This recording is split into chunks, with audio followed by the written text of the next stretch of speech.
Bangladesh AB পার্টির সাধারণ সম্পাদক ব্যারিস্টার আসাদুজ্জামান ফুয়াদের উপর হামলার প্রতিবাদে বরিশালে সংবাদ সম্মেলন অনুষ্ঠিত হয়েছে। সোমবার দুপুরে বরিশাল রিপোর্টার্স ইউনিটির কার্যালয়ে এই সংবাদ সম্মেলন অনুষ্ঠিত হয়। সংবাদ সম্মেলনে এবি পার্টির সাধারণ সম্পাদক ব্যারিস্টার আসাদুজ্জামান ফুয়াদ বলেন, বরিশালের মিরগঞ্জ সেতু নির্মাণের জন্য যে চীনা কোম্পানি টেন্ডার পেয়েছে তাদের সঙ্গে যোগাযোগ করা হয়েছে।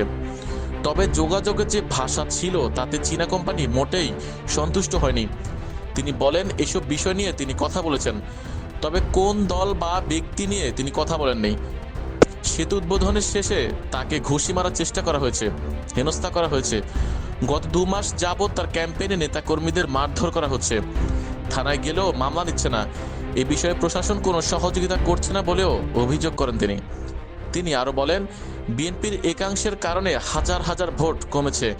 বাবুগঞ্জের ঘটনায় একদিনে অন্তত সারা দেশে 10 লাখ ভোট কমেছে বলে দাবি ফুয়াদের। এদের নিয়ন্ত্রণ না করতে পারলে আগামী নির্বাচনে বিএনপি চ্যালেঞ্জের মুখোমুখি হবে বলেও জানান তিনি। বাবুগঞ্জের এই ঘটনার সঙ্গে যারা যারা জড়িত ছিল তাদেরকে খুঁজে বের করে তাদের বিরুদ্ধে ব্যবস্থা নেওয়ার দাবি জানান ফুয়াদ। এই বাস্তবতায় দেশে একটা লেভেল প্লেইং ফিল্ড নেই বলে জানিয়েছেন তিনি। বলেন, এই প্রশাসন আইন শৃঙ্খলা বাহিনী নিয়ে একটা ভালো নির্বাচন হবে তা নিয়ে শঙ্কা রয়েছে। সংবাদ সম্মেলনে বিএনপি এবং প্রশাসনকে উদ্দেশ্য করে ফুয়াদ বলেন, নির্বাচনের পরিবেশ তৈরি করার জন্য যার যেখানে যতটুকু দায়িত্ব আছে দয়া করে সে দায়িত্ব পালন করবেন।